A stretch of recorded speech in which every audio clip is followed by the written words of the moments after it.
Hey, curious here. Title of this video is Deconstructing Critical Theory and Feminism. Ready?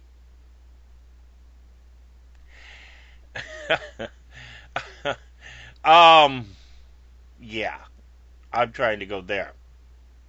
No, this is just a mind jot, and I'm thinking, okay, why not? I mean, I haven't read anything or anything on this yet, but, well, I've read a few things, but I guess I have a Wikipedia article here and there don't count. But really, as a utopianist and someone who believes in scientism and basically a loose ideology of futurist ideas that tend to be moderate conservative culturally, I think that basically critical theory has a problem with the problem of equality. And that's not that everyone isn't equal, it's that everyone isn't equal. See, everyone's unique, and so to try to make everyone equal is the gravest of injustices. Because when everyone's unique, that means their individualism relies on the ability to succeed or fail. But I think it's the problem in society that too many people are expected to fail. And so this goes into positive and negative rights, or basically the right of society to guarantee you a better life, that's positive rights, and the right of society to the government not to interfere in your business.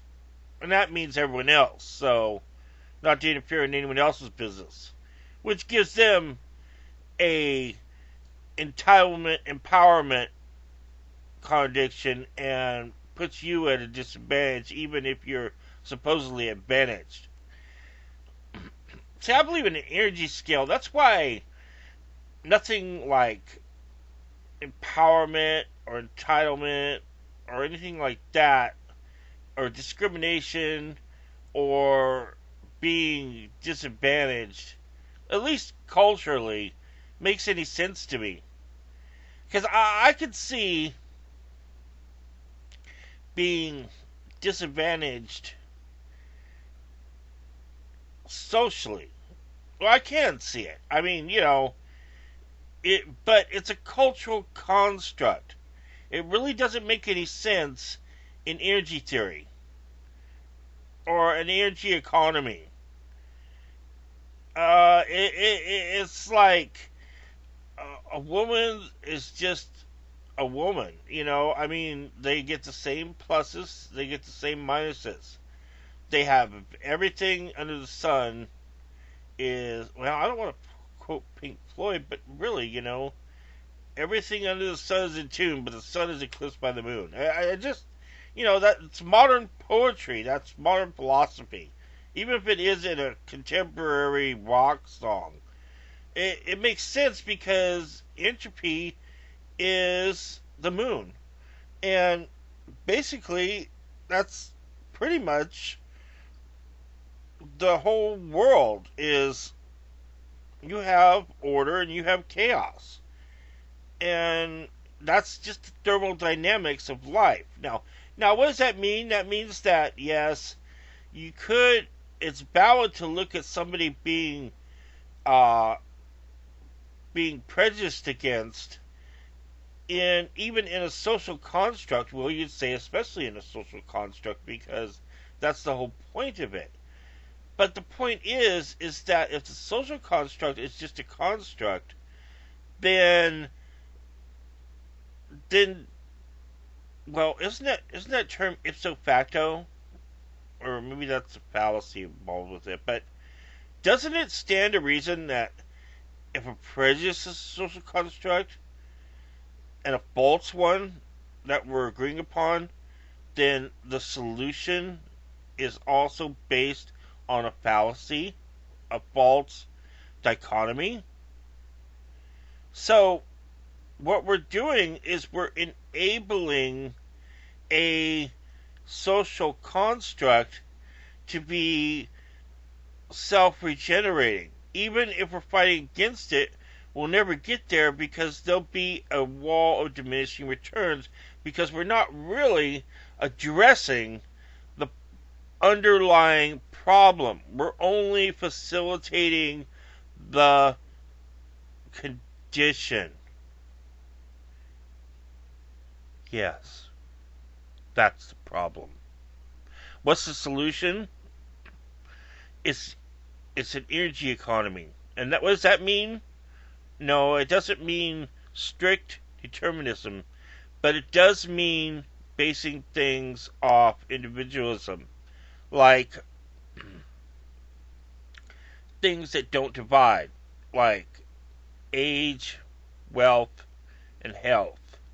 Because in a capitalist society, what we're really seeing is status, social status, and from that social justice being equated with a classless case or caseless class system, a caseless class system based off corporatism, or not corporatism, excuse me, consumerism. Well, corporatism facilitated by consumerism. So, and by the way, for the people who've been saying that these are useless word generators, I'm a useless word generator, let's get this straight. I'm not exactly using the exact terms, and I might not be using maybe the accepted terminology, but I pretty much know, at least to me, what I'm talking about, at least self-consistently. There might be a better way to say it, and maybe I haven't explored the idea, but I have a self-consistent idea of what I'm expressing, even if that idea is freaking poppycock. So don't tell me at least I'm not self-consistent, because I know I'm that much at least, even if that idea is pooey. But I just, I can't help but feel that critical theory is wrong because at some point, even if we can't make a deterministic value judgment from it, there is a point where everything goes back to being a deterministic factor in the environment because we are part of nature and nature is part of us. We can't separate from the world around us. We could not survive in a bubble, and we just, it just can't work, and that's just a lesson that, unless we've got some ways to go in understanding the world, we're not gonna, we probably can't separate ourselves from our environment without taking a good portion of our environment with us. That's an objective lesson that we could think of ourselves separated from nature, but nature isn't really separated from us, and nature doesn't really care what we think. Either way, even even when it's something seems to be so inclusive, as us thinking about ourselves. And no, I don't see any agency in nature or agency in anything. I'm just talking about naturalism. So it's it's not anything to do with pantheism or worship of nature. So I think that's the point.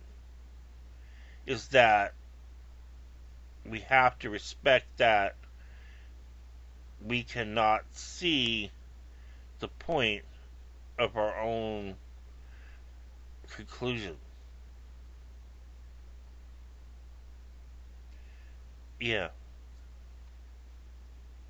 Hear us out.